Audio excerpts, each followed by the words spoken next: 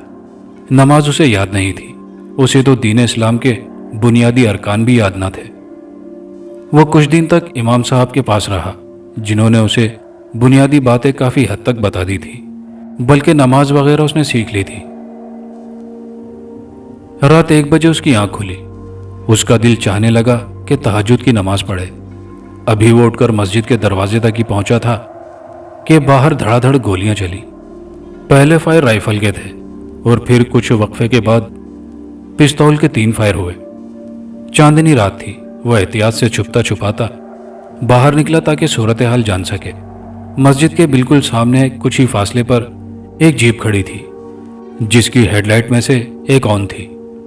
مسجد سے دائیں طرف گھوڑوں کی ٹاپوں کی آواز سے اسے ایسا لگا جیسے گھوڑے دوڑتے ہوئے دور جا رہے ہوں۔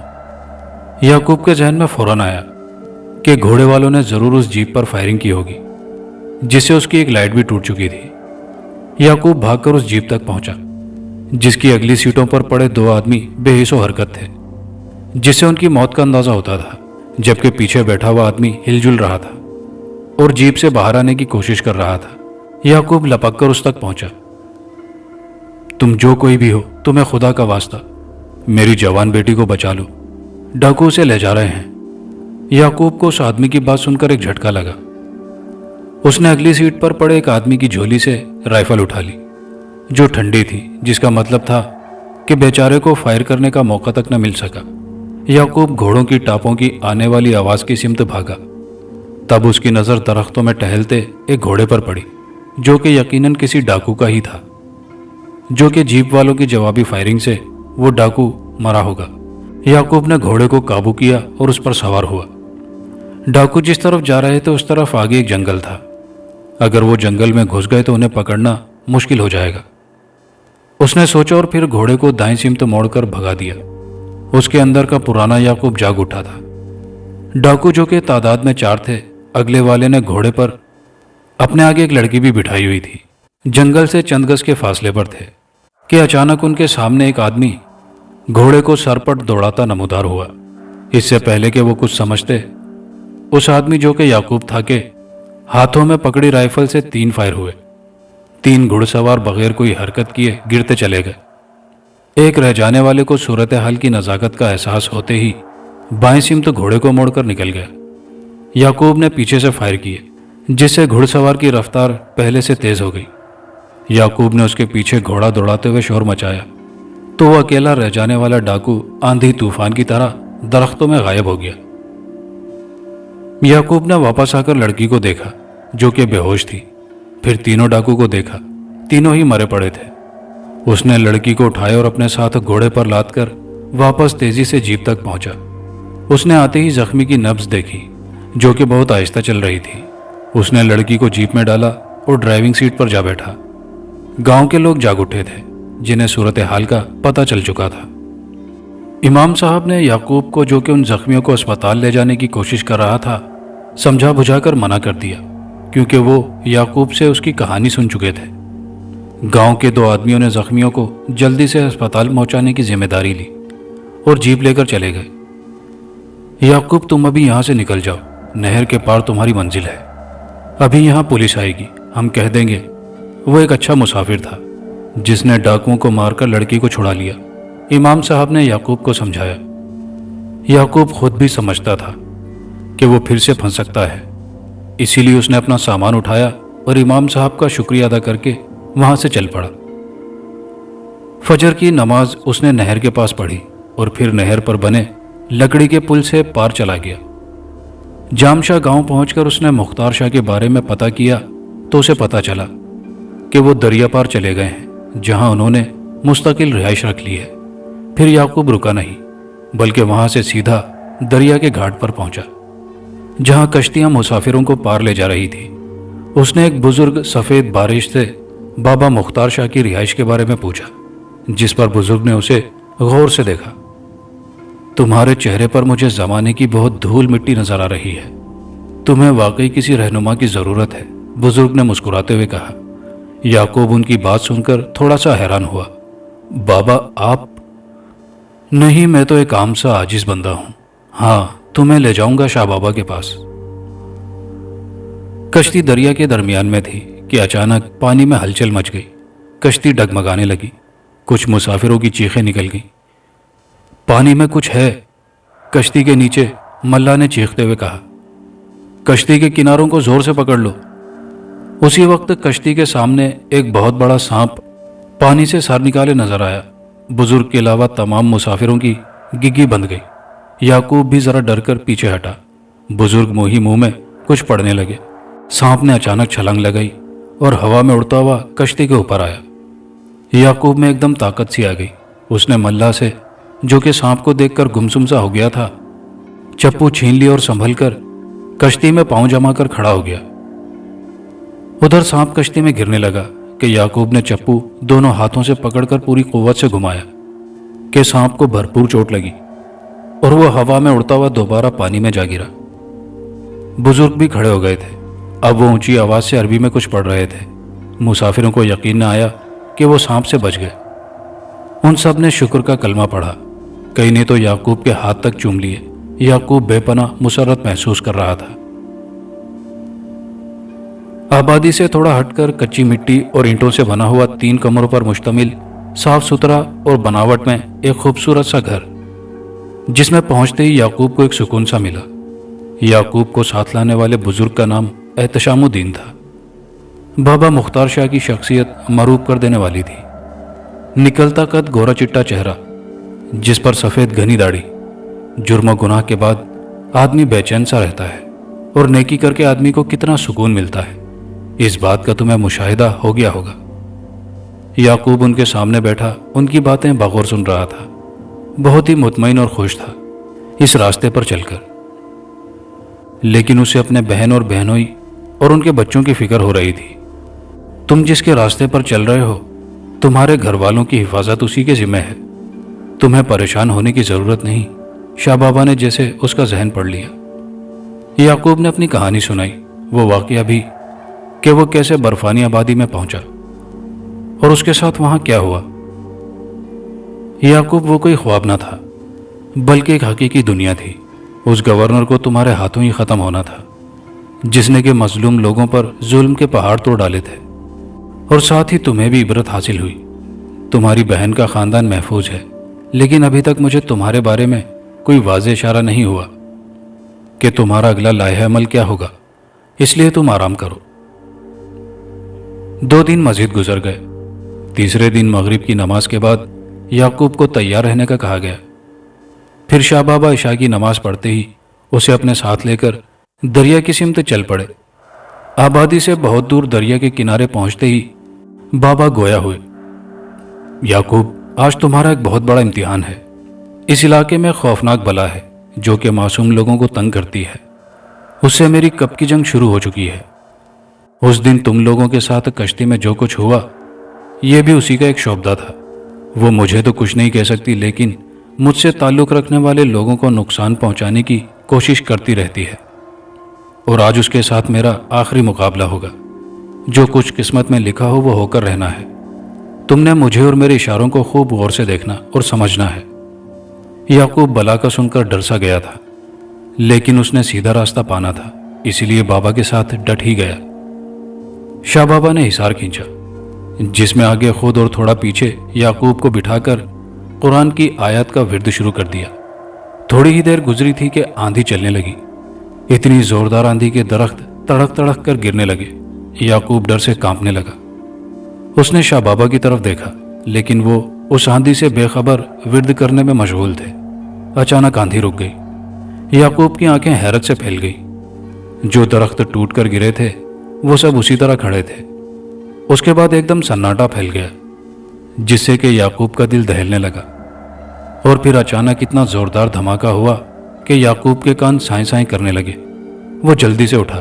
اسے لگا زمین دریا کے پانی کی سمت چلنے لگی ہو۔ اس نے وہاں سے بھاگنے کا سوچا اور پیچھے پلٹا۔ شاہ بابا حصار سے غائب تھے۔ اس کے قدم ڈگمگا گئے۔ وہ گرنے لگا، لیکن اس سے پہلے کہ وہ گرتا، اس کے دماغ سے جسے دھند سی چھٹنے لگی۔ شاہ بابا سامنے ہی آنکھیں بند کیے عمل کرنے میں منہمک تھے۔ اسے لگا کہ اس کی نظر دھوکہ کھا گئی تھی۔ بابا تو ادھر ہی موجود تھے۔ وہ پھر سے بابا کے ساتھ بیٹھ گیا۔ اب پھر سناٹا ہو گیا تھا، لیکن ذہن سے سفید سفید دھواں اٹھنے لگا، جو کہ آہستہ آہستہ مجسم روپ میں آنے لگا تھا۔ یعقوب ذہنی طور پر تیار ہو گیا تھا، کیونکہ وہ سمجھ گیا تھا کہ اس کے امتحان کا وقت آ گیا ہے۔ اس نے شاہ بابا کی طرف دیکھا، جو کہ آنکھیں کھولے زمین سے اٹھتے ہوئے دھوئیں کی طرف دیکھ رہے تھے۔ ان کی آنکھیں اندھیرے میں بھی ایک خاص قسم کی چمک لیے ہوئے تھی۔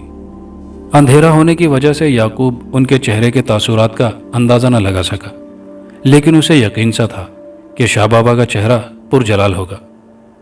دھواں جسم میں ڈھل چکا تھا، جسے دیکھ کر یعقوب کے رونگٹے کھڑے ہو گئے۔ شاہ بابا دراز قد تھے، لیکن اس بلا کے سامنے وہ بھی بونے لگ رہے تھے۔ بلا کا چہرہ بہت ہی خطرناک تھا۔ لمبے لمبے دانت، سرخ انگارہ آنکھیں، جیسے کہ ان سے آگ نکل رہی ہو۔ تم جو کوئی بھی ہو، ایک بات جان لو، میں تمہیں یہاں سے بھگانے آیا ہوں۔ اگر تم آسانی سے مان جاؤ تو تمہارے لیے بہتر ہوگا، ورنہ میں تمہیں جلا کر راکھ کر دوں گا۔ بابا کی جلالی آواز سے پورا علاقہ گونج اٹھا۔ ماحول کو ایک فلک شگاف کہے نے جھنجھوڑ دیا۔ تم نے 2-4 عمل کیا سیکھ لیے، خود کو بہت بڑا عامل سمجھنا شروع کر دیا۔ میں تمہیں ابھی بتاتی ہوں۔ یہ سنتے ہی شاہ بابا نے یعقوب کے ہاتھ میں پانی سے بھرا ایک برتن پکڑا دیا۔ یعقوب سوچنے لگا کہ وہ پانی کا کیا کرے۔ اسی وقت اس بلا نے اپنے لمبے لمبے ہاتھ ہوا میں ہلائے تو شعلہ سا پھڑکا اور ہوا میں آگ لگ گئی۔ یعقوب کو شاہ بابا نے ہلکا سا دھکا دے کر حصار سے باہر نکال دیا۔ پہلے تو اسے سمجھ نہ آئی کہ کرنا کیا ہے۔ بلا پر پانی ڈالو جلدی سے، شاہ بابا کی سرگوشی سنائی دی۔ یعقوب نے ایک چھلانگ لگائی اور بلا تک جا پہنچا۔ اس نے ہاتھ میں پکڑے برتن کا منہ بلا کی طرف کر کے جھٹکا دیا۔ ادھر آگ نے اس پورے ماحول کو اپنی لپیٹ میں لے لیا اور ادھر پانی بلا پر جا پڑا تو اس کی کری چیخوں سے پورا علاقہ گونج اٹھا۔ یعقوب آگ کی لپیٹ میں آ گیا تھا۔ آگ کی جلن بہت شدید تھی۔ اس کے منہ سے بھی برداشت کے باوجود چیخیں نکلنے لگی۔ اسے پکڑ جلدی، بابا نے اپنی تسبیح پھینکتے ہوئے کہا تو یعقوب نے اوپر کو ہاتھ اٹھایا تو تسبیح اس کے ہاتھ میں پھنس گئی، لیکن تکلیف کی شدت نے اسے بے ہوش کر دیا تھا۔ جب اسے ہوش آیا تو وہ ایک چارپائی پر کمرے میں لیٹا ہوا تھا۔ جسم کی جلن بالکل ختم ہو گئی تھی۔ 2 دن بعد اب تمہارے ایک اور لمبے سفر کا وقت آ گیا ہے جو کہ یقیناً تمہاری منزل ہے، اور امید رکھو کہ تمہارے گناہ ضرور اللہ رب العزت معاف کرے گا۔ شاہ بابا کی ہدایت کے مطابق وہ تیار ہو گیا۔ اسے ایک ٹرک پر ڈرائیور کے ساتھ ہی بٹھا دیا گیا۔ ڈرائیور بارش نوجوان تھا جس کے چہرے پر داڑھی بہت اچھی لگ رہی تھی۔ ڈرائیور کا نام مرجان تھا، جو کہ پورا راستہ یعقوب کو نیک لوگوں کے قصے سناتا رہا۔ یعقوب کا یہ سفر ایک بندرگاہ پر ختم ہوا جہاں ایک جہاز تیاری کی حالت میں تھا۔ مرجان خان جہاز پر اکیلا گیا اور تھوڑی دیر بعد واپس آ کر یعقوب کو بھی ساتھ لے کر دوبارہ جہاز پر جا چڑھا اور یعقوب کو ایک آدمی کے حوالے کر دیا جو کہ وردی پوش تھا، جس نے مرجان کو الوداع کہا اور یعقوب کو لے کر جہاز کے عرصے پر ایک طرف بڑھ گیا۔ یعقوب، یہ جہاز سعودی عرب جا رہا ہے، زیادہ تر مسافر حج کے لیے جا رہے ہیں۔ یہ سن کر یعقوب کی خوشی کا کوئی ٹھکانہ نہ رہا۔ یعقوب ایک سچے راستے کا مسافر بن گیا۔ جہاز نے لنگر اٹھایا تو یعقوب کے دل سے دعا نکلی، یا اللہ میرے گھر والوں کو اپنے حفظ و امان میں رکھنا۔ ملک فیضان الیکشن بری طرح سے ہار گیا۔ اس بات پر اسے بہت زیادہ غصہ تھا اور اپنا غصہ اس نے یعقوب کی بہن پر نکالنے کا سوچا، کیونکہ وہ اپنی ہار کا ذمہ دار یعقوب کو ہی سمجھتا تھا۔ جاؤ، یعقوب کے بہنوئی اور اس کے بیٹوں کو ختم کر دو اور اس کی بہن کو بھی اٹھا لاؤ، ملک نے اپنے آدمیوں سے کہا۔ اس کے 4 آدمی وین لے کر تیزی سے نکل گئے۔ ملک غصے سے کھولتے ہوئے بنگلے کے چھوٹے سے باغیچے میں ٹہل رہا تھا۔ ملک کے آدمیوں نے وین یعقوب کی بہن کے گھر کے سامنے کھڑی کی اور منہ پر ڈھاٹے باندھے خطرناک ارادوں سے گاڑی سے باہر نکلے اور بھاگتے ہوئے دروازے کی طرف بڑھے، لیکن اسی وقت وہ سب اپنی جگہ جیسے پتھر کے ہو کر رہ گئے۔ اچانک 2 بڑے بڑے شیر ہوا میں نمودار ہوئے اور یعقوب کی بہن کے گھر کے دروازے کے سامنے آ کر بیٹھ گئے۔ ملک کے آدمی، جن کے پاس اسلحہ بھی تھا، لیکن وہ شیروں کو دیکھتے ہی ڈر گئے۔ ان کے قدم اپنی جگہ سے ہل تک نہیں رہے تھے۔ بہت مشکل سے ہمت کر کے وہ آہستہ آہستہ پیچھے ہٹے اور وین میں بیٹھ کر رفو چکر ہو گئے۔ ملک فیضان ٹہلتے ہوئے ایک درخت کے پاس پہنچا تو اچانک ایک زبردست پھنکار کی آواز سنائی دی اور ایک کالے ناگ نے اس کے پاؤں پر کاٹا۔ ملک کو حیران ہونے کا بھی موقع نہ ملا۔ اس کا سانس رک گیا اور وہ زمین پر گرتا چلا گیا۔